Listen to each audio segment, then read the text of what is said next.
À l'aéroport de Roissy-Charles de Gaulle, un crash sans précédent. Je vous dirai tout ce que je sais. L'avion de ligne le plus rapide du monde s'est écrasé au décollage. Ils savent qu'ils vont mourir. Pas le temps! Quand ce crash s'est produit, ça a été un choc. Comment expliquer le premier crash du Concorde? Il perdait du carburant. L'enquête va mettre à jour 3 éléments déterminants. Un pneu éclaté, un réservoir perforé et une mystérieuse lamelle métallique. Ça ne ressemblait pas à une pièce aéronautique. Quelle est la clé du mystère? Nous n'avions pas le lien qui pouvait les réunir. Les éléments n'étaient pas clairs.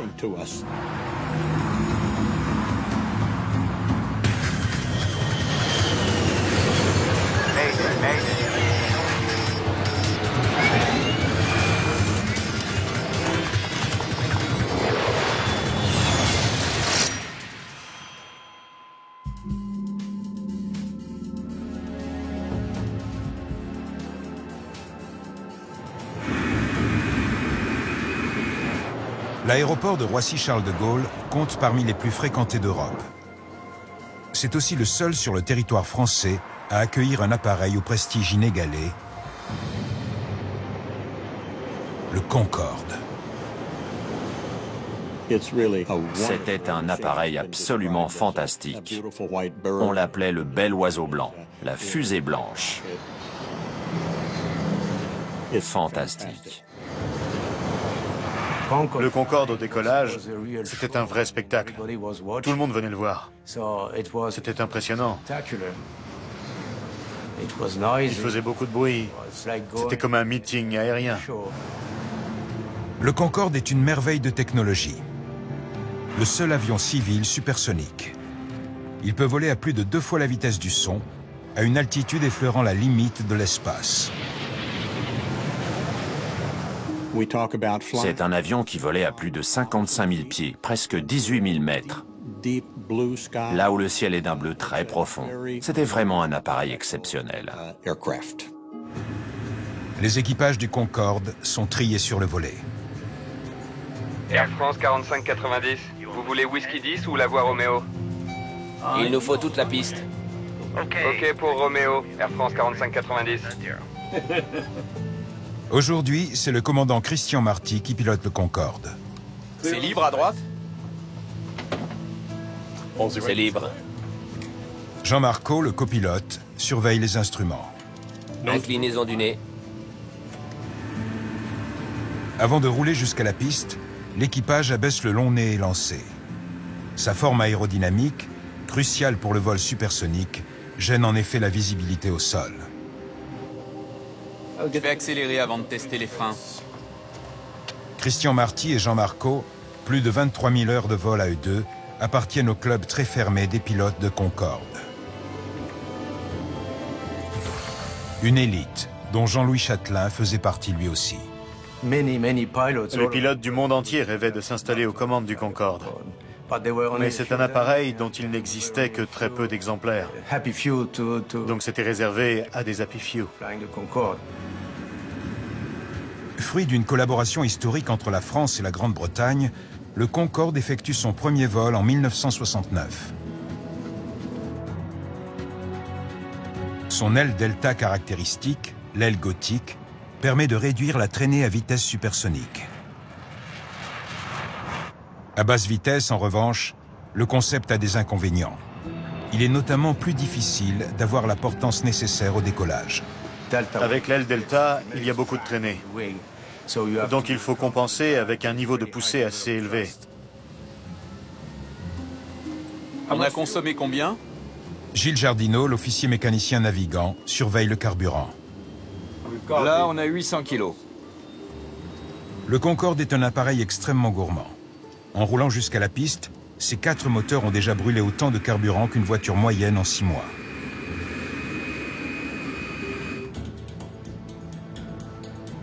Voyager à bord du prestigieux supersonique est un luxe. De Paris à New York, un aller simple coûte plus de 9 000 $. Ce n'était pas du tout hors de prix pour les passagers qu'on accueillait. Certains ne connaissaient même pas le prix du billet. Air France 4590, piste 26 droite. Autorisé décollage.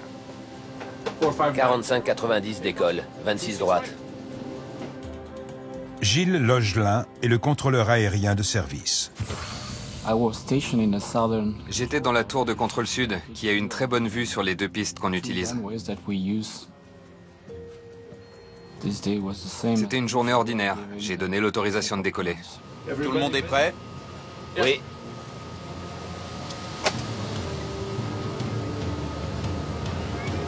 La vitesse de décollage du Concorde est de 198 nœuds, soit 40 de plus qu'un 747.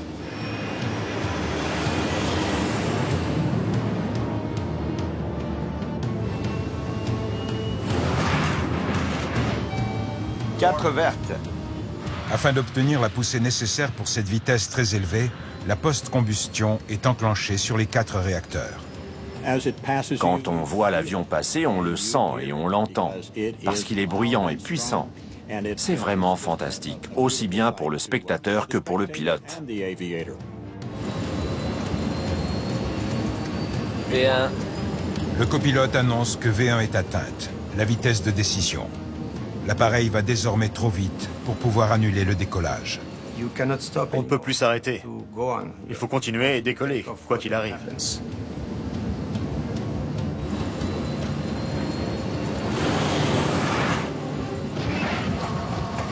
attention! Tout à coup, l'appareil commence à virer vers la gauche. Stop! L'officier navigant presse le commandant d'annuler le décollage, mais il est déjà trop tard. Tandis que le commandant Marty fait décoller le supersonique, dans la tour de contrôle, Gilles Langelin réalise qu'une catastrophe se déroule devant ses yeux. C'était une situation totalement inattendue de voir des flammes s'échapper d'un appareil au décollage. Il n'y a pas de temps à perdre, donc j'ai immédiatement appuyé sur le bouton rouge, le bouton d'alarme. 45-90, vous avez des flammes derrière vous. Bien sûr. Un cône de flammes a surgi à l'arrière de l'appareil. Panne moteur 2. Procédure feu réacteur. Tandis que le commandant tente de garder le contrôle de l'appareil, l'officier navigant coupe le moteur en feu et actionne l'extincteur. Le badin. Le badin, c'est-à-dire l'anémomètre, affiche une vitesse dangereusement basse. Le badin, le badin. Il y a un problème.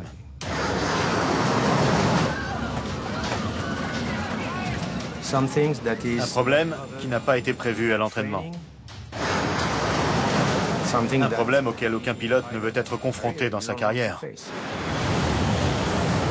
Gilles Logelin se hâte de dégager l'espace aérien autour du Concorde. Je voulais qu'ils aient toutes les options à leur disposition. Jean-Marco, le copilote, veut tenter de rejoindre l'aéroport du Bourget, non loin de Roissy. Le Bourget, le Bourget. Mais les flammes qui dévorent l'appareil ne laissent aucune chance à l'équipage.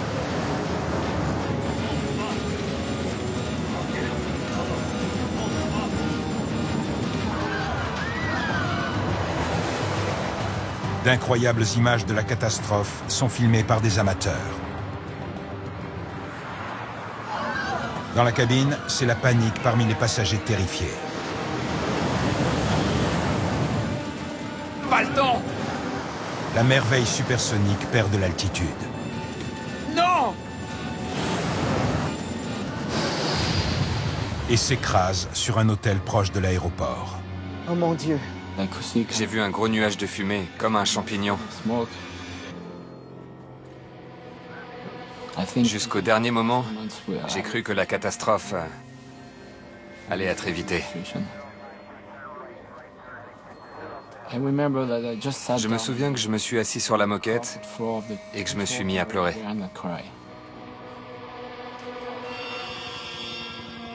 Il n'y a aucun survivant parmi les 109 passagers et membres d'équipage. On déplore également 4 victimes au sol. Je ne peux rien dire de plus. On était sous le choc. C'est tout.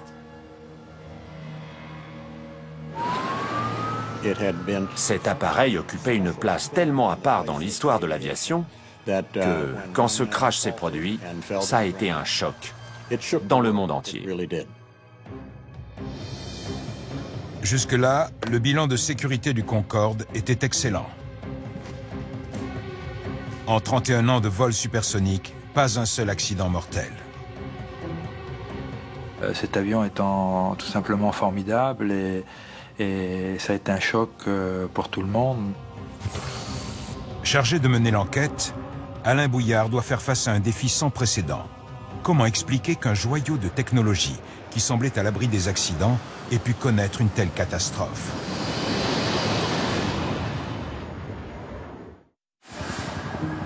À Gonesse, à côté de Roissy, l'hôtel Hotellissimo a disparu dans les flammes.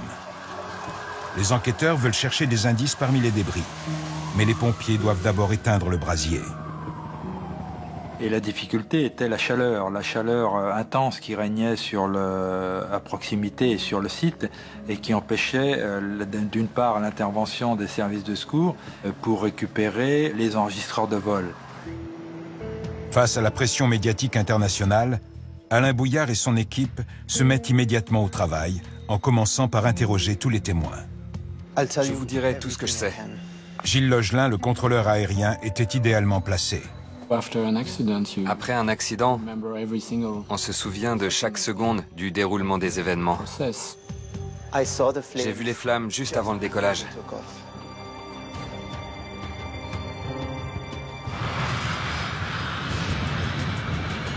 Selon Gilles Logelin, d'énormes flammes sont apparues sur le côté gauche de l'appareil juste avant le décollage. D'autres témoins disent avoir entendu une explosion lorsque le Concorde accélérait sur la piste. Moins de 90 secondes plus tard, c'était la catastrophe.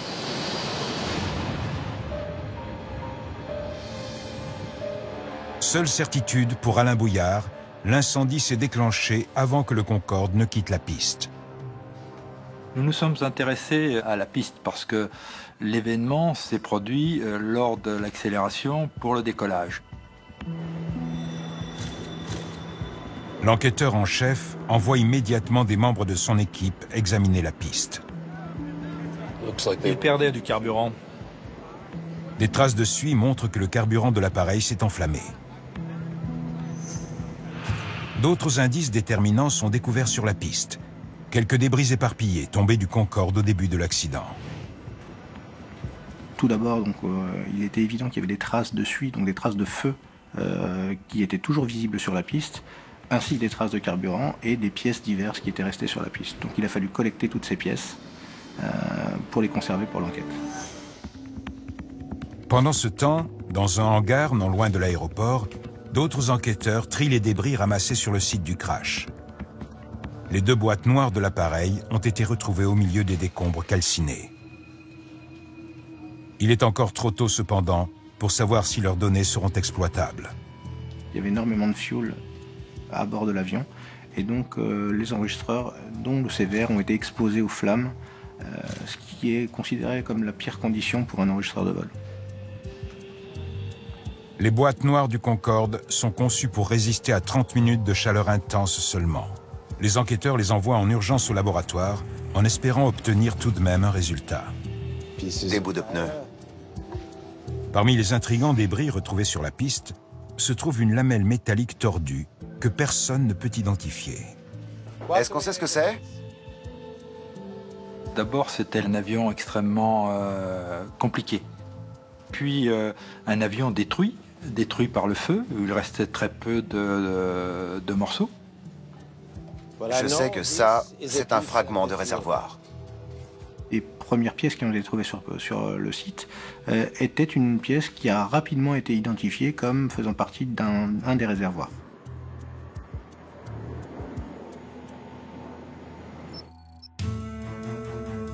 Le Concorde compte pas moins de 13 réservoirs de carburant, un dans la queue et 12 autres qui occupent la quasi-totalité de la voilure. La présence d'un fragment de réservoir sur la piste est un indice important. B1. Cela signifie en effet qu'au moins un des 13 réservoirs a été perforé au moment du décollage. Alain Bouillard étudie une vidéo de l'accident filmée par un chauffeur de camion. Il devait y avoir une fuite énorme. C'est la seule explication pour un tel incendie. La taille des flammes confirme que l'incendie a dû être causé par une importante fuite de carburant. L'ampleur de cette fuite conduit avec le mélange de l'air ambiant à un mélange extrêmement volatile et extrêmement inflammable. La cause de la fuite de carburant reste cependant inconnue. Heureusement, les techniciens ont pu récupérer les données de l'enregistreur de conversation du poste de pilotage. Bien, commençons. Alain Bouillard espère que le dialogue des pilotes permettra de clarifier les indices collectés.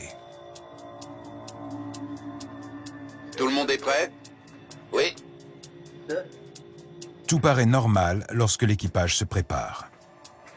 4 vertes. B1. Mais juste avant le décollage, un bruit puissant retentit. Attention! On aurait dit une explosion. Encore une fois, s'il vous plaît.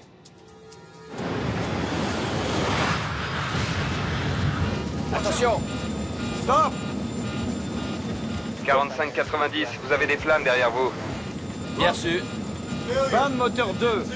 L'enregistreur de conversation de cockpit nous a permis très tôt de valider que l'équipage n'avait eu le problème que par la tour de contrôle, c'est-à-dire qu'il y avait un feu à l'arrière de l'appareil. Si l'enquêteur en chef sait désormais à quel moment l'incendie a éclaté, il en ignore toujours la cause. Je voudrais voir les débris ramassés sur la piste. Le Concorde comportant des pièces américaines, le NTSB, le Conseil national de la sécurité des transports, envoie Bob McIntosh participer à l'enquête. Il est exceptionnel qu'un représentant américain vienne enquêter sur l'accident d'un appareil français sur le territoire français. Mais le Concorde avait des pneus conçus et fabriqués aux États-Unis. Parmi les débris collectés sur la piste se trouvent de gros morceaux de pneus, dont certains pèsent plus de 4 kilos. Ça a dû éclater. Pour supporter le poids de l'appareil et résister à la chaleur dégagée au décollage, les pneus sont renforcés par une bande de caoutchouc très solide et remplie d'azote sous pression. De manière générale, les pneus d'avion sont très différents de ceux utilisés pour les voitures. Ils doivent supporter un poids énorme. Leur résistance est extrêmement élevée. L'éclatement d'un pneu de Concorde est comparable à l'explosion d'une petite bombe. Mais peut-être qu'un morceau de pneu a été projeté et a perforé le réservoir, ici, au niveau de l'aile. Attention! La force de l'explosion fait que ce n'est pas juste un simple éclatement de pneus. Il y a beaucoup d'éléments structurels et une bande de caoutchouc autour du pneu qui sont probablement projetés aux alentours, ce qui peut potentiellement causer des dégâts, bien sûr. Les enquêteurs découvrent alors des antécédents. À 6 reprises, un pneu de Concorde a éclaté en endommageant un réservoir. On a trouvé plusieurs événements avec des crevaisons de pneumatiques et des destructions de pneumatiques, voire dans certains cas de jantes. L'incident le plus sérieux s'est produit en 1979, lorsqu'un réservoir de carburant gravement endommagé par l'éclatement d'un pneu a forcé les pilotes à faire demi-tour juste après le décollage. Afin de remédier au problème, les autorités ont imposé un remplacement beaucoup plus fréquent des pneus du Concorde. Dès lors, comment expliquer l'éclatement d'un pneu relativement neuf au décollage? Les enquêteurs examinent à nouveau les débris métalliques retrouvés sur la piste. Peut-être que le pneu a été entaillé par quelque chose. Peut-être par ça. La forme de la pièce qui a été retrouvée, donc de la bande métallique, correspondait vraiment à la forme de la découpe sur le pneumatique. Les 2 ou 3 premiers jours, beaucoup de théories circulaient sur les causes et les effets de l'éclatement du pneu, de la présence de la bande métallique et de la fuite de carburant sur le côté gauche de l'appareil. Je veux savoir d'où vient cette pièce. Et je veux savoir le poids du Concorde au décollage, pour essayer quelque chose.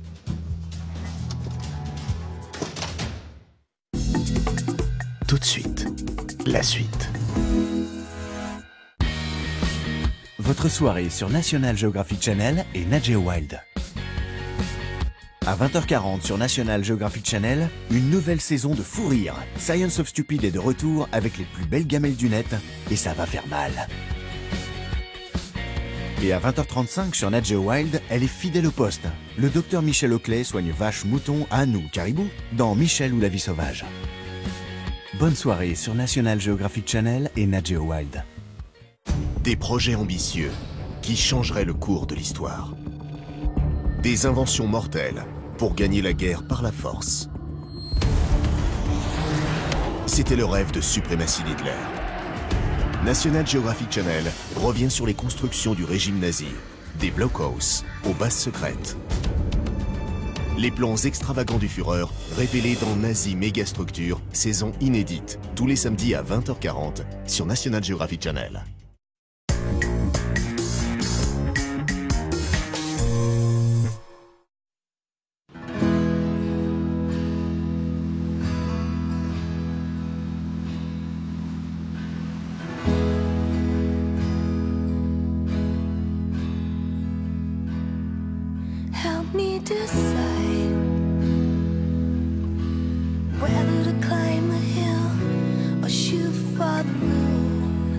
Découvrez les îles Grenadines en catamaran Catlante et réservez votre croisière dès maintenant sur catlante.com.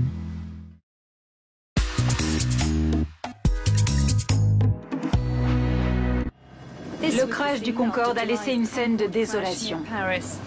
À travers le monde, les spécialistes, comme le grand public, restent stupéfaits de l'accident. Les Concorde d'Air France sont interdits de vol par les autorités françaises et les Britanniques suivent l'exemple peu de temps après. À Londres, les Concorde de British Airways sont restés cloués au sol. La reprise des vols dépendra entièrement des résultats de l'enquête. C'était un coup dur, en particulier pour l'opérateur britannique British Airways, alors qu'Air France s'y attendait, selon moi. L'avenir du Concorde, le joyau de l'industrie franco-britannique, est entièrement entre les mains d'Alain Bouillard et son équipe. Il y avait une pression médiatique qui était là, puisque c'était un avion qui était très très connu. Le seul avion supersonique et donc le premier accident mortel de Concorde. Soumis à une forte pression, les enquêteurs se concentrent sur la mystérieuse lamelle métallique retrouvée sur la piste. Selon moi, cette lamelle ne ressemblait pas à une pièce aéronautique. Et elle était tordue d'une façon très étrange. Donc nous pensions que c'était peut-être une pièce tombée d'une balayeuse de piste, ou d'un engin de construction, ou même d'un chariot porte-bagages qui était remorqué sur les pistes de l'aéroport. Les analyses en laboratoire révèlent cependant que le mystérieux débris est en titane, un métal souvent utilisé dans l'aéronautique pour sa légèreté. Et qui comportait de nombreux rivets à sa surface. Et c'est ce qui nous a laissé penser que c'était une pièce à usage aéronautique.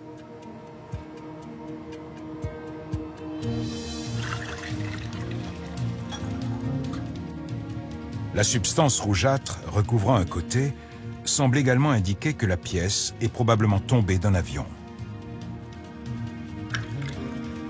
L'analyse chimique révèle en effet qu'il s'agit d'un adhésif, souvent utilisé par les mécaniciens aéronautiques.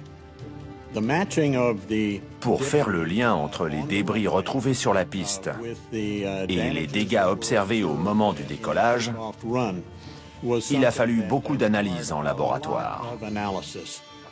Un débris sur la piste aurait donc provoqué l'accident, mais les détails restent obscurs.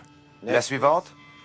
Les enquêteurs ont besoin de savoir de quel avion la pièce provenait et comment elle a pu se détacher. Suivante. Il y avait beaucoup de pression au sein du BEA. Suivante. Suivante. Suivante. Il fallait découvrir la provenance de cette pièce.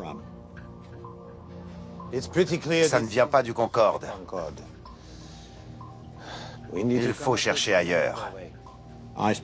J'étais sur place depuis plus de 2 semaines et nous ne savions toujours pas d'où venait cette pièce.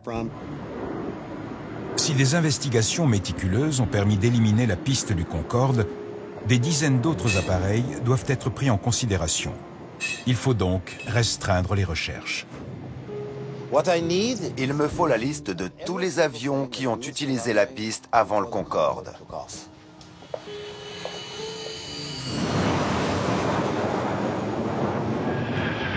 Un aéroport international comme Roissy-Charles de Gaulle accueille quotidiennement des centaines d'appareils.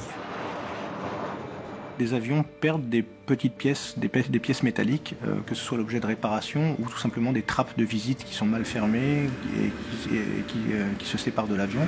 Donc c'est assez fréquent de trouver des pièces métalliques sur les pistes. Néanmoins, les pistes sont inspectées plusieurs fois par jour et tous les débris ramassés.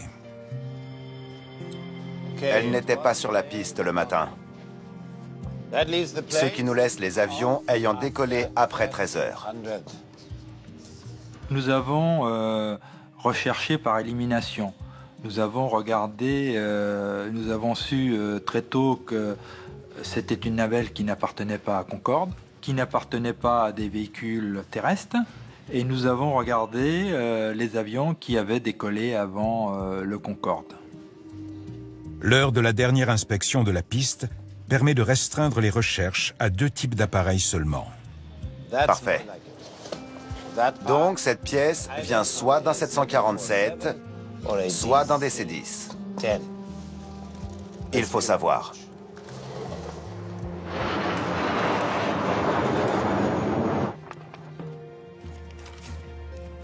Les enquêteurs examinent minutieusement les schémas des 2 appareils. Rien du tout. Jusqu'à enfin trouver une piste. C'est quoi ça? La lamelle métallique semble provenir d'un moteur de DC-10.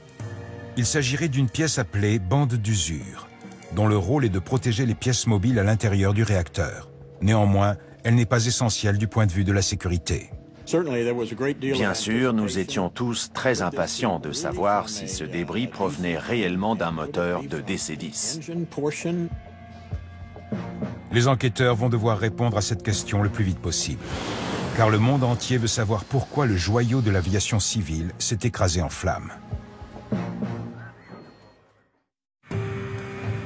C'est alors que survient un coup de pouce du destin. À l'aéroport Charles de Gaulle, un enquêteur remarque une anomalie sur le moteur d'un DC-10, faisant régulièrement la liaison entre Paris et les États-Unis. Néanmoins, c'est une vision fugitive, quelques instants avant le décollage. Il a pu entrevoir quelque chose. C'était rapide mais suffisant pour dire « Je pense qu'il y a une anomalie et peut-être que la lamelle métallique venait de cet avion ». Les dossiers de vol révèlent que ce même DC-10 a décollé sur la piste 26 droite quelques minutes seulement avant le Concorde. Le débris fatidique provenait-il de cet appareil? Ce n'est pas tout à fait ça, mais on n'a pas mieux. Nous n'avions pas la lamelle métallique, qui était toujours en possession des gendarmes. Alain Bouillard confie une copie à Bob McIntosh, dans l'espoir que celui-ci puisse déterminer si le DC-10 suspect est bien l'appareil recherché. Nous étions tous scotchés au téléphone pour essayer de retrouver cet avion. Parce qu'entre-temps, le DC-10 avait quitté Charles de Gaulle pour aller faire des vols intérieurs en Amérique du Nord. Bob McIntosh retrouve rapidement le DC-10 qui est à Houston. Pour examiner le moteur, il va devoir se rendre sur place. J'en faisais vraiment une affaire personnelle. Je voulais retrouver cet appareil et identifier précisément la provenance de cette lamelle métallique.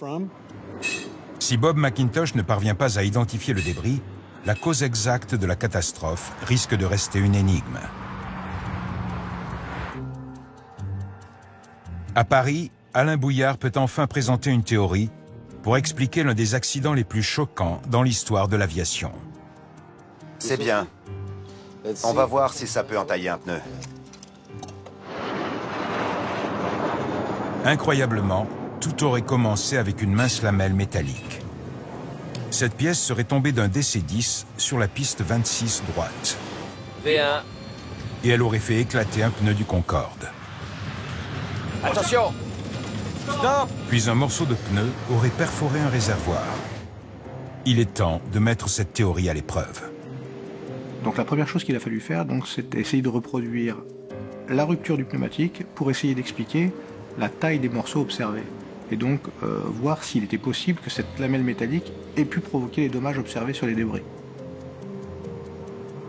Les enquêteurs utilisent une copie exacte de la lamelle métallique retrouvée sur la piste, qui est placée sous un pneu de Concorde neuf.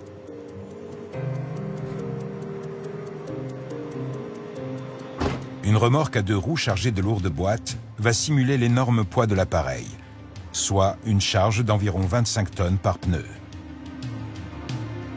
Les enquêteurs ont besoin de savoir si une mince lamelle métallique peut suffire à faire éclater les pneus haute résistance du Concorde.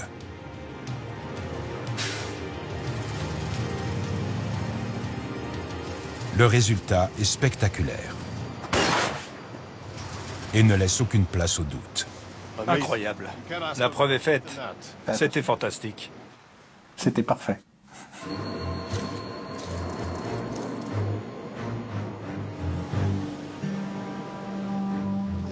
Les pneus et les réservoirs étaient mis à rude épreuve. Alain Bouillard est convaincu d'avoir résolu l'énigme. Dans l'espoir de confirmer sa théorie, les enquêteurs étudient les fragments du réservoir. Mais il y a un problème. Si un débris de pneu avait percé le réservoir, l'impact aurait dû se produire de l'extérieur vers l'intérieur. Or, le fragment retrouvé sur la piste a subi une poussée en sens inverse. La théorie d'Alain Bouillard est mise à mal par cette découverte. Je ne comprends pas. Je ne comprends pas.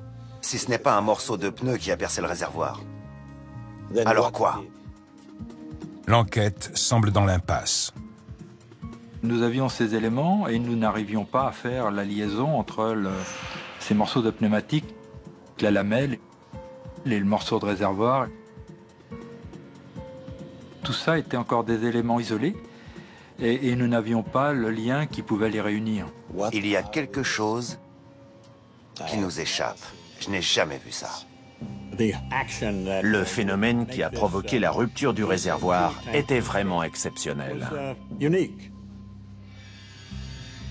L'énigme s'épaissit. Comment expliquer que l'un des réservoirs du Concorde ait été perforé de l'intérieur? Si les enquêteurs ne trouvent pas la réponse, la mort de 113 personnes restera un mystère. L'examen des fragments de réservoirs retrouvés sur la piste a mené l'enquête dans l'impasse, et Alain Bouillard est au pied du mur. Ça fait beaucoup de carburant. Le jour du crash, les 12 réservoirs répartis dans l'énorme aile delta étaient tous entièrement remplis. Ça veut dire que pour des tronçons comme un Paris-New York, on est obligé de remplir les réservoirs du Concorde au maximum de leur capacité. Si jamais on ne le faisait pas, on ne serait pas en mesure d'arriver avec les réserves nécessaires de l'autre côté de l'Atlantique.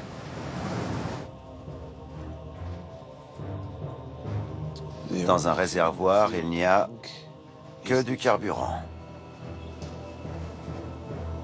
C'est peut-être le carburant lui-même qui a percé le réservoir.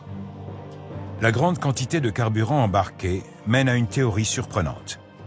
Lorsqu'un projectile percute à grande vitesse un récipient plein de liquide, l'onde de choc qui se propage peut être assez puissante pour perforer une paroi à un endroit différent de l'impact initial. L'onde liquide va se déplacer et donc va pousser de manière égale sur toutes les parties du réservoir. Et c'est la partie la plus faible du réservoir qui sera amenée à rompre. Le réservoir doit être complètement plein. Alain Bouillard fait procéder à une simulation informatique. Le morceau de pneu fait 4,5 kg. Le phénomène auquel nous pensions ne pouvait se réaliser qu'avec un réservoir plein. Ok. On va voir ce qui se passe. L'enquêteur sait que sa théorie risque d'être accueillie avec suspicion. Il n'y a aucun antécédent pour un tel accident à bord d'un avion. Feu. Le modèle informatique permet de simuler l'impact du morceau de pneu. Pour Alain Bouillard, c'est le moment de vérité. On réessaye. Mais cette fois, on vise plus à gauche. Il y a peut-être un point faible. Des ajustements minimes peuvent changer le résultat. Feu! Mais la preuve est faite. C'est bon. Bravo. L'impact d'un morceau de pneu peut entraîner une perforation de l'intérieur du réservoir. Nous avions la conviction que c'était ce phénomène qui s'était produit. C'était une révélation pour nous tous et une explication très plausible pour cette importante fuite de carburant. La provenance de la lamelle métallique est plus importante que jamais. À Houston, Bob McIntosh se prépare à inspecter le DC-10 qui a décollé 5 minutes avant le Concorde. C'est le responsable de la sécurité de Continental Airlines qui nous a accueillis. Nous étions tous conscients de la gravité de la situation et du fait que nos actes allaient sûrement avoir de vraies conséquences. L'enquêteur remarque immédiatement une anomalie sur l'un des moteurs où une bande d'usure paraît manquante. Tu peux me faire un zoom? Nous avons demandé à un mécanicien d'ouvrir le capot pour accéder à l'endroit où il manquait une bande.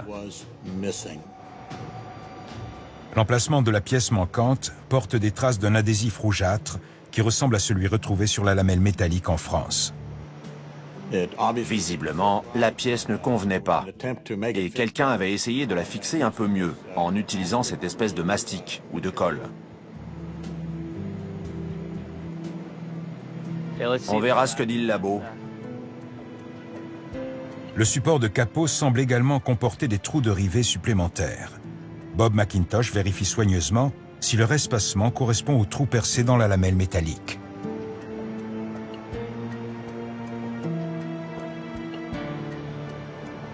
Bingo! Les trous s'alignent parfaitement. Nous avions trouvé le coupable. Pour nous, il ne faisait aucun doute que la lamelle métallique venait de cet appareil. Donc il y avait beaucoup d'émotions mêlées à ce moment-là.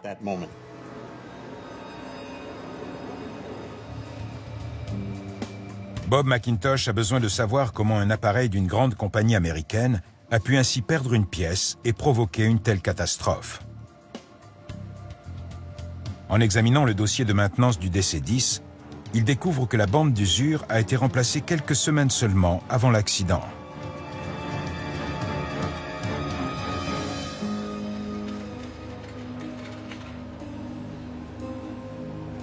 Les trous, usinés dans la pièce de remplacement, ne s'alignant pas avec ceux du capot, le mécanicien en a percé de nouveau.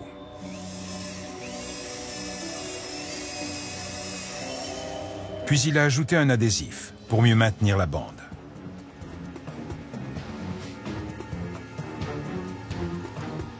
Les tests en laboratoire révèlent que l'adhésif utilisé sur le DC-10 est identique à celui retrouvé sur la lamelle métallique à Charles de Gaulle.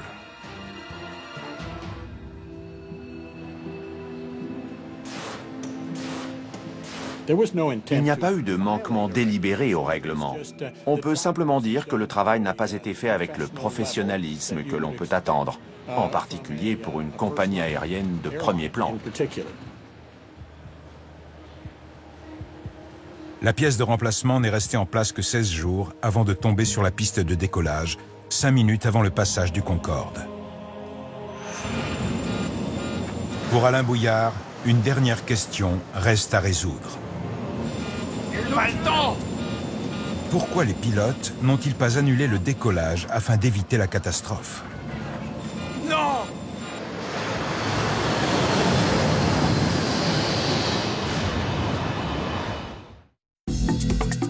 Tout de suite, la suite. Votre soirée sur National Geographic Channel et Nat Geo Wild. À 20h40 sur National Geographic Channel, une nouvelle saison de fou rire. Science of Stupid est de retour avec les plus belles gamelles du net et ça va faire mal. Et à 20h35 sur Nat Geo Wild, elle est fidèle au poste. Le docteur Michel Oakley soigne vaches, moutons, ânes ou caribous dans Michel ou la vie sauvage. Bonne soirée sur National Geographic Channel et Nat Geo Wild. I still believe in a place called hope. National Geographic Channel, c'est un regard différent sur le monde. Une porte ouverte sur la connaissance. Fait de société, ingénierie moderne, exploration scientifique. Notre voyage ne fait que commencer. Partez à la conquête du savoir, avec des documentaires de prestige, tous les dimanches à partir de 20h40 sur National Geographic Channel.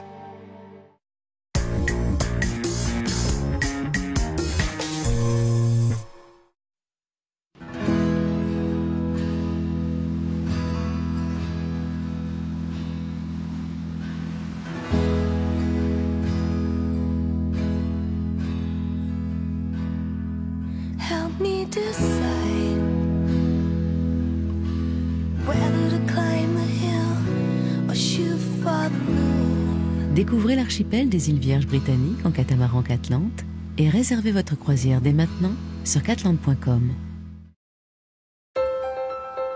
5 years ago, these fields were a barren wasteland. But all of this has changed now, because bees are back. These little marvels of advanced robotics are second-generation new bees.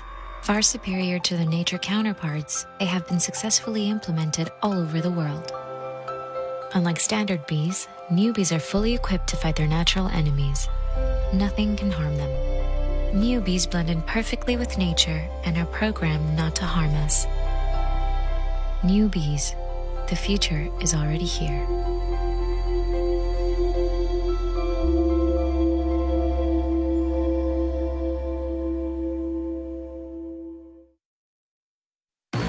Pour être un parfait prédateur, il n'y a que 3 règles à suivre. Règle numéro 1, avoir toujours faim. Règle numéro 2, être toujours en colère. Règle numéro 3, ne jamais oublier les 2 premières.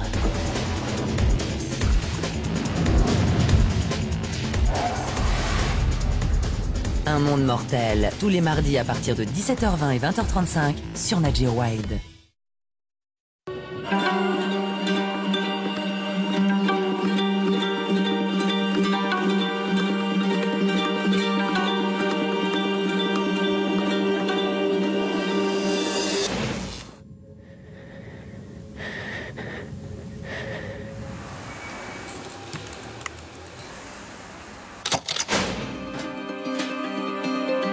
Votre don sauve des vies. Agissez maintenant sur msf.fr.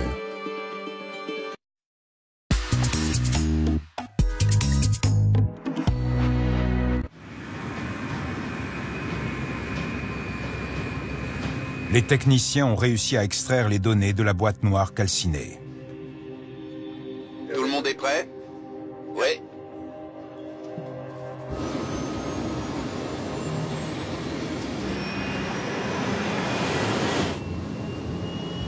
Les moteurs fonctionnent, la vitesse augmente.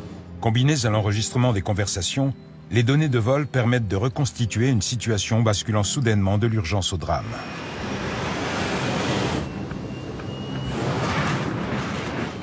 Quatre vertes. Le Concorde accélère sur une piste de 4 km de long et atteint la vitesse de 333 km/h. Attention! Au moment où le carburant prend feu, l'énorme appareil a besoin de plus de 1500 mètres pour s'arrêter. Or, le bout de la piste n'est plus qu'à 900 mètres environ. Les pilotes n'ont pas le choix. Un arrêt de décollage initié à la vitesse de plus de 180 nœuds aurait conduit à la perte totale également de l'avion. 2 des 4 moteurs sont en flammes.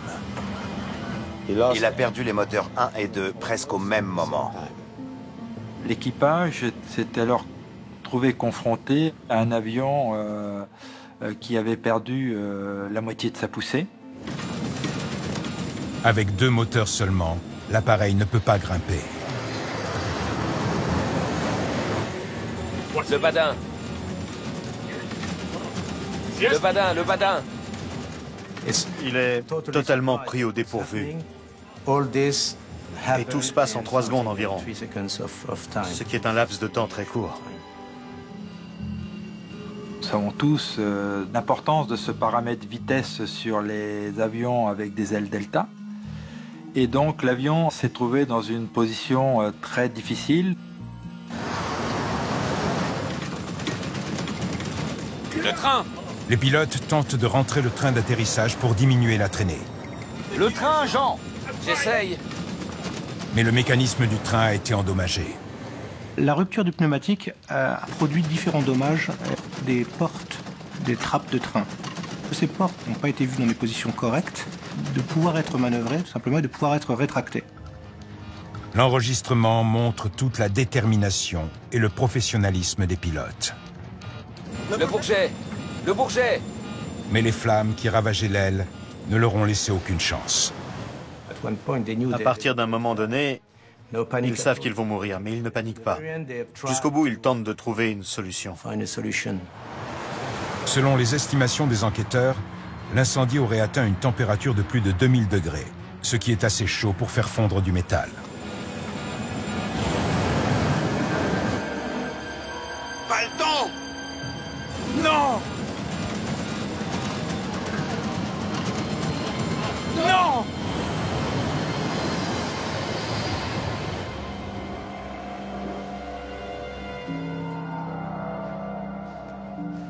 Il n'y avait rien qu'il puisse faire. Nous sommes convaincus qu'à partir du moment où l'avion avait roulé sur la lamelle, la catastrophe était inévitable.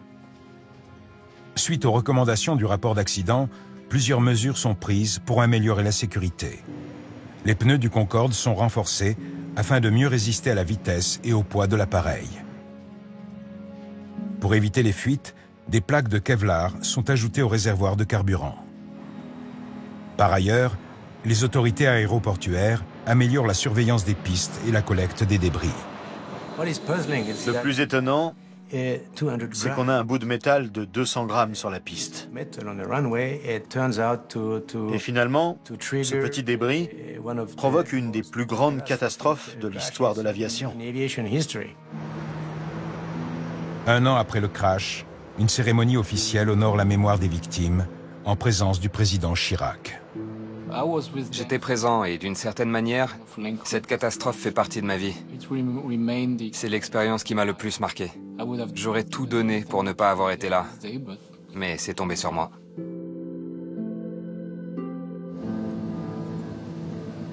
« 15 mois après l'accident, le Concorde peut enfin reprendre ses vols. Alain Bouillard, qui a contribué à sauver l'appareil, en profite pour voyager à bord peu de temps après. J'ai eu cette chance de voler comme passager sur Concorde. Moi, je n'ai retenu que cette couleur du ciel au niveau 600, cette sensation d'accélération, cette sensation de vitesse.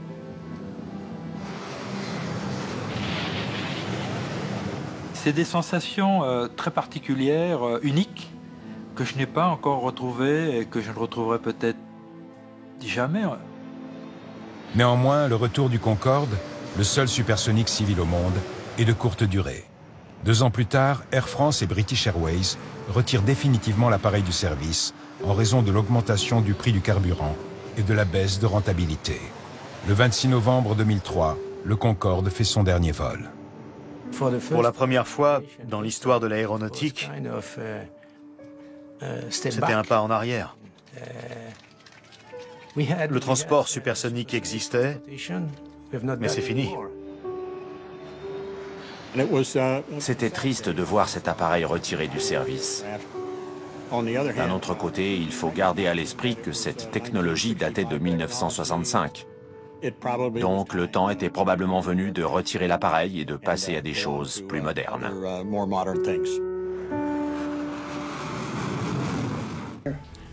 And you didn't need to wait for a command in this situation. There was fire, and I shouted to Suzanne, "Fire on the wing." She ran back to my exit and saw Suzanne standing there, getting ready to open the door, and just saw the door crumple like cheap tinfoil. And I thought, oh my God, we're trapped. I was staring at the door and I yelled, unfasten your seatbelts, remove your shoes, leave everything, come this way. And as I stared at the door, a jagged hole seemed to open up in the roof over the door. And the next thing I knew, I was outside that. I don't know how I got out there. Joan was standing there yelling, Suzanne, take my hand. And I was standing above the level of the door on fuselage rubble pieces. And I leaned down and said to Suzanne, give me your hand. She grabbed me out with one hand. I mean, I don't know how she lifted me. And then we were standing up on top of almost on top of this airplane. And I thought, it's really a long ways down. If we jump, we're gonna break our legs. We were on debris. It was like ice flows, big chunks of fuselage kind of moving all around. The engines were starting to disintegrate already. We could hear them disintegrating and throwing metal. I lost Joan's hand very quickly, so I jumped. And it seemed like the leap from a second-story building. The captain, he elected to jump down in the first-class section of the airplane. And when he hit the first-class floor, the floor collapsed and he fell on down into the cargo area. It was so hot that the oxygen bottles exploded and burned him very badly, as a matter of fact. It was a survival mode that kicked in, and it was just get out of that airplane. I didn't stop to think about how it happened. I went to where the door would have been, and I left my wife seated. And then it came to me, what am I doing? Where's my wife? So I turned around, and she was coming, and I said, I will jump and try and break your fall. My husband was sitting to my right, and I undid his seatbelt and kind of pushed him out of his seat to get him moving. And we headed for the door that was closest to us. And it was engulfed in flames, and there was no way to exit that way. I looked over, and at some point, someone had opened the other door, which was amazing to me. And I just yelled over here and headed toward the door on the other side, which was, again, the wing door. In the haste to get out of the burning plane, Karen became separated from her husband. He died in the flames.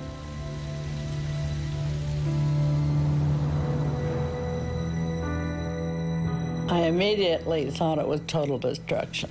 It never dawned on me that I would make it. But I thought, hey, you know, do something. Don't just sit there, do something. I just went over the seat backs, and I'm not that athletic really, but I went over 3 rows of seats. One man was sitting there looking like I need help, but I couldn't help him. When KLM hit us, all communication stopped. The tower called and couldn't get any response from either the KLM or ourselves. There was an airplane in the holding pattern right above Tenerife. Called the tower and said, I see smoke and wreckage on your runway. Rodriguez approach Sterling 105. We're downwind from runway 30 and something's glowing on the field. Looks like a fire. Are you aware of any fire? Shit, this can't be true!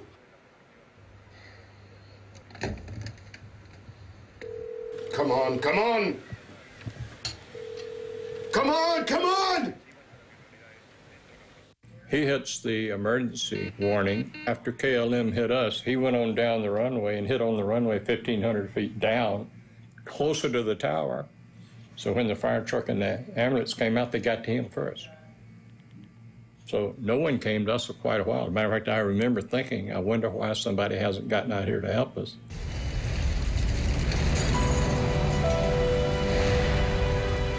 It's complete bedlam. In the fog, the fire trucks don't know where to go. When they eventually find the Dutch plane, it's hopeless. Everyone's dead. And the whole time, they don't realize there's a second plane a short distance away, hidden in the mist, with people waiting to be saved. It's another 20 minutes before the Pan Am plane is discovered. Only 20% of the Pan Am passengers get out alive. and most of them are gathered on the left wing, which has somehow miraculously remained intact.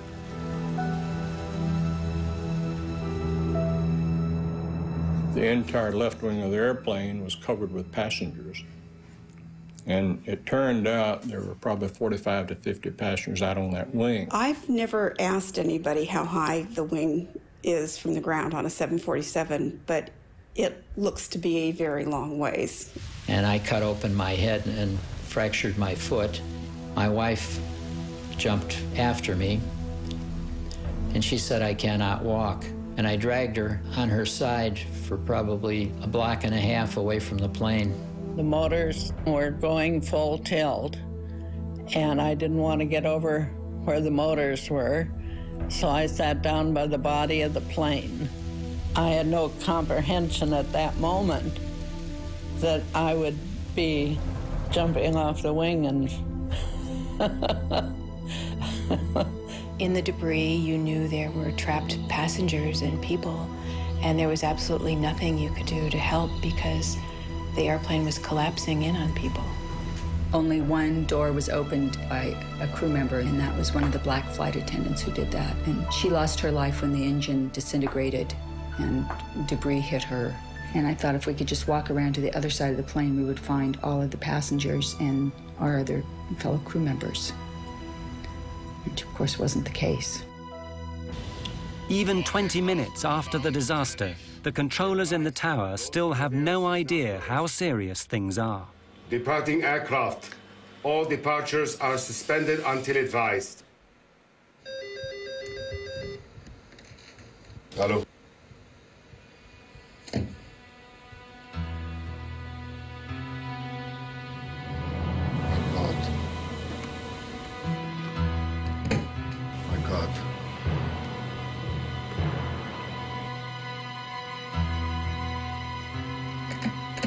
I'll get local fire out of here. Notify the ambulance. We have an emergency. We need every vehicle they've got. What have we done? This can't be our fault, Anita. I told him to clear the taxiway.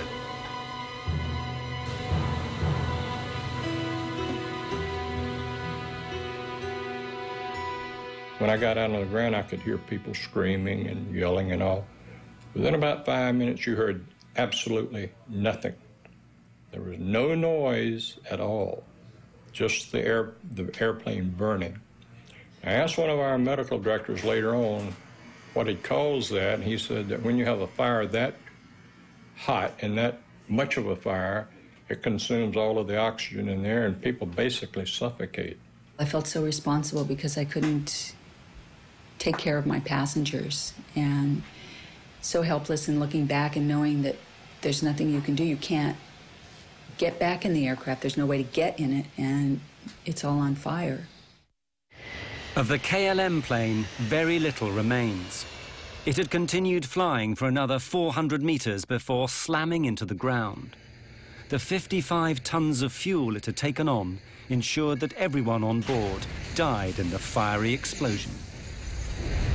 It was personal vehicles, cars and trucks that seemed to come onto the grass and gather up people. About 75% of our surviving passengers got to the hospital in taxicabs. It was a wild, crazy ride as we were going to the hospital. The skin was hanging on both hands because I had received burns, but it hadn't affected my eyes. I had blood all over me, and I walked up to somebody and said, "I'm a doctor, can I help?" And the guy that I said it to had the oddest look on his face, just this very wan smile, and he just shook his head, and then I immediately went into a coma. Word soon gets out, and in the hours that follow, the international press begin to arrive, and the first news is flashed around the world. Rescue workers are still going through the wreckage of the 2 jetliners this morning in the Canary Islands. They're looking for the bodies of victims in this worst accident in aviation history. Two jumbo jetliners, 747s, collided on the ground at the airport at Santa Cruz de Tenerife yesterday morning. One was a Pan Am charter from Los Angeles that picked up more people in New York before flying to the Canaries. The other was a KLM charter from Amsterdam in the Netherlands. They set up a morgue in one of the hangars, and it was huge, and they had all of the nearly 600 bodies in that particular hangar, or temporary morgue. The death toll rises to 583 people, nearly twice as big as any previous accident.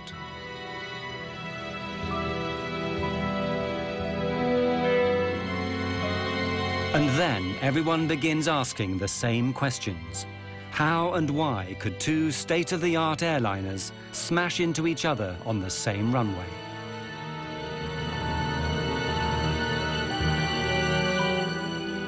Very soon, a whole army of investigators begins arriving from the three countries involved, Spain, Holland, and the United States. Under the rules that govern this sort of thing, they all have a right to be there, but that doesn't mean they're going to get along. In Spain, the military still runs everything, including aviation. When the American team from the National Transportation Safety Board arrives, the Spanish general in charge won't even let them into the room. I sneaked in, and I went to the general. I told him, the general, my name is Luis Carmona. I represent the U.S. government, the NTSB, and I am here to participate in the investigation. He answered back to me, I represent the king, and you get out. So as I was walking out, he looked at me again, and he said, hey, you don't look American. And I told him, well, yes, I am an American, but I was born in Cuba. And he said, well, so did I. I was also born in Cuba. So he turned around and he asked me questions and asked me to bring my team in, and we started doing the accident investigation then. The investigators discover the chain of coincidences that had led remorselessly to the deaths of 583 people. If any one of them had not occurred, neither would the accident. The first had nothing to do with airplanes, a terrorist bombing perpetrated by a small group fighting for their independence. Their intent was to create publicity for their cause. In that, they certainly succeeded. There are 2 bombs in the terminal. You have 10 minutes to save as many lives as you wish.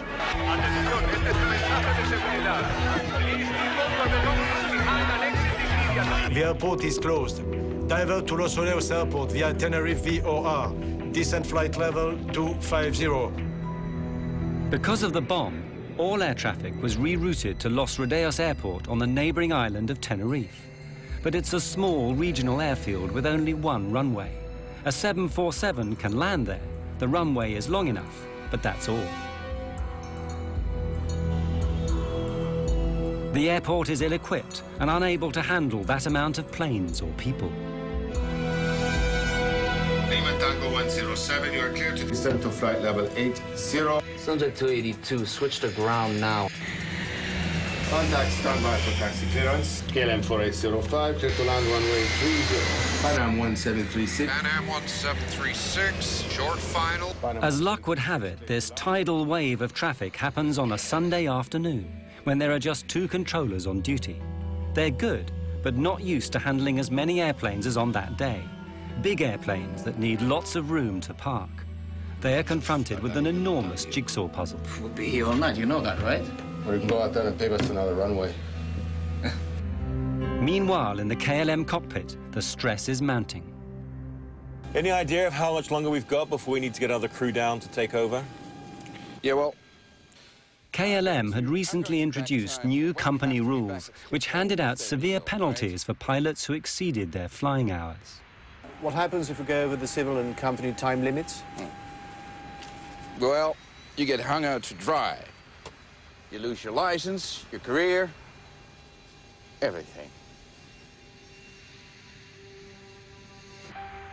The KLM plane has to get away before 5:30 that afternoon or abandon the flight. Hundreds of passengers would then have to be found hotels on this small island. A new crew would have to be flown in from Amsterdam. The expense would be enormous. Willem, since we're trapped in here until the passengers get back, we might as well take on some fuel. But that seemingly simple decision seals the fate of everyone aboard the KLM. Refueling not only delays him for half an hour and the Pan Am stuck behind him, it makes the KLM plane so heavy it'll be unable to lift off and clear the Pan Am plane on the runway. The half-hour delay has another effect. During that time, the weather changes abruptly. Los Rodeos is an unusual airport. It's on a plateau high in the hills. Los Rodeos Airport is at 2,000 feet elevation, and the normal clouds in the area, they stay about 2,000 feet. So when the wind blows the clouds over the airport, it closes the airport. The visibility goes to zero. And it goes on and off all the time. Unfortunately, for an airport that's constantly lost in fog, Los Rodeos is ill-equipped to deal with it. It has no ground radar so that controllers can see where the planes are. In fact, the facilities are downright primitive. When he was not, they had a person sitting in a building next to the runway, and he just took a visual measurement of the weather, and that's how the weather was checked. And that's about all. In the fog that day, both aircraft are invisible to the controllers. I lost them. I can see no visual contact. There are no runway center lights working either. Visibility is on the borderline of what is safe. In fact, as far as the Pan Am crew is concerned, it's below the legal minimum, so no aircraft can take off. Look at it out there. I mean, this cloud just rolled right onto us. I don't think anybody has the minimums now. But the Dutch are working to a different set of rules. The scene is all set for a disaster. What will actually trigger it? The Dutch investigators thought they'd found the reasons. God damn it. Of all the days this has to happen. Just when Spain is going to teach Hungary a lesson in football. The controllers, they say, were listening to the football on the radio. Perhaps their minds weren't on the job. Furthermore, their bad English had confused the pilots. Taxi into the runway. And leave the runway third. Third to your left. Third to the left, okay. Third, he said? 3. Third. Third to your left. I thought he said Leave the first. runway third to your left. Third one, sir. 1, 2, 3. Third one. 1, 2. Good, well, that's what we need, right? The third one. 1, 2, 3. We were listening to the controller talking to the other airplanes. We were listening to the controller giving the ATC clearances, the taxi clearances. And he spoke clear enough English for anyone, I think. So I'd have to say, no, I don't think the controller was involved at all. I don't think he had any fault at all in this accident. 1736, just checking that. That's the 45 there. But the Dutch haven't finished yet. Yeah, that's this one here. Yeah, I know. They make an even more controversial claim, one that provokes a blazing row, that the Pan Am plane had caused the accident by being on the runway when it shouldn't have been. They hadn't followed orders to turn off. Okay, for sure. Maybe he counts these as 3. Oh, I like this. They were going to taxiway 4. He was instructed to go on 3, but he had to go 4 because taxiway number 4 was the one that had 45 degrees, and it was easy for the 747 to access it. We said, confirm which taxiway you want to take, and he says, the third on your left, 1, 2, 3, the third on your left. And here again, I still believe this. I think he had seen us go by the first one, and when he says count 3 more taxiways, the third, 1, 2, 3, we were doing exactly what we thought he meant for us to do, and I still think that's what he meant for us to do. It was the logical taxiway to take. Whether they should have taken the 3rd or 4th exit became largely irrelevant anyway, because it became clear that Captain Van Zanten had made one of the most elementary mistakes a pilot can make. He'd taken off without permission. We have 700 meters visibility here now. Wait a minute. We don't have ATC clearance. I know that. Go ahead, ask. KLM 4805 is now ready for takeoff. We're waiting for ATC clearance. KLM 4805, you're clear to the Papa Beacon. The KLM is given its ATC clearance, which is simply the route it must follow after takeoff. Now, it must wait for permission to take off. 325 radial at Las Palmas VOR. Roger, sir. We're cleared to the Papa Beacon, flight level 90.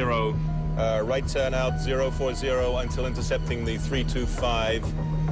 We're going. But why didn't his crew stop him? It's very difficult for a co-pilot or a flight engineer to tell the captain, hey, look, you missed something. Tenerife exposed a problem that had long existed in commercial air travel. The pilot was regarded, and often regarded himself, as God. The captain is always right. He's never wrong. No junior officer was ever going to contradict the airline's top pilot, the man who'd given him his license. Panam 1736, report runway cleared. Did you clear that? What do you say? Is it to clear the Panam? Oh, yes. Captain Van Zanten, highly stressed, knowing that he has to take off or abandon the flight. His crew, aware that he's done wrong but frightened to tell him. Disaster is now inevitable. God damn.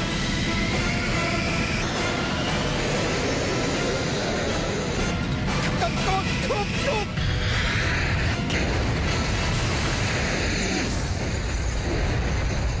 The official report is written by Spain.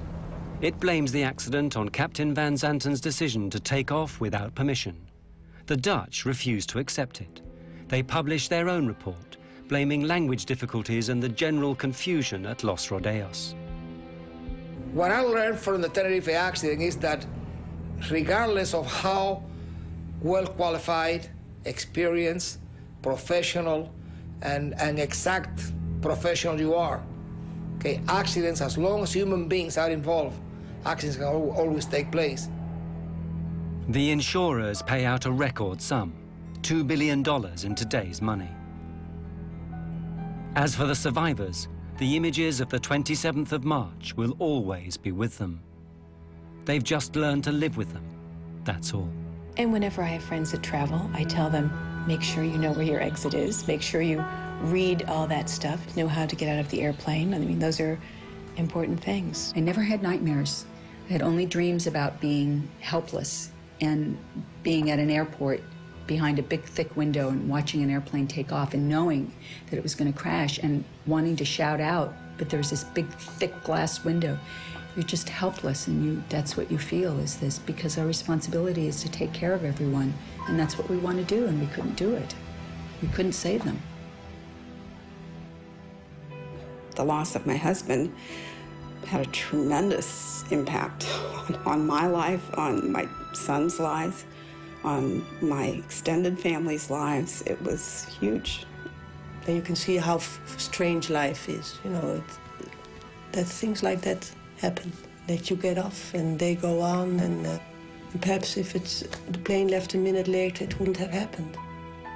I think it brought home to me how quickly you can leave this life and how everyone should enjoy life every and each day as much as you possibly can. Well, after the crash, I decided to start a family.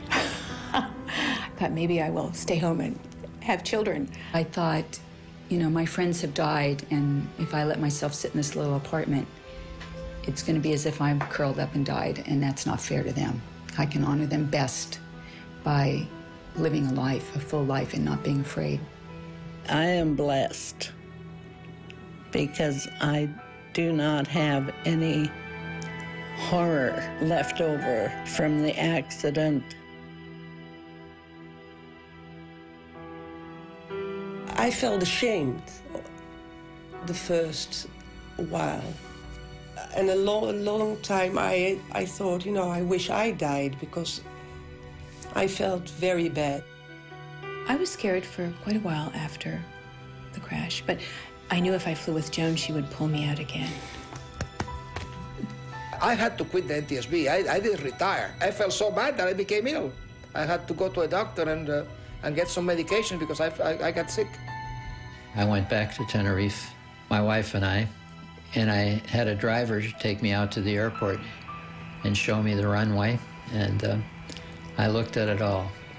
I did it all over again.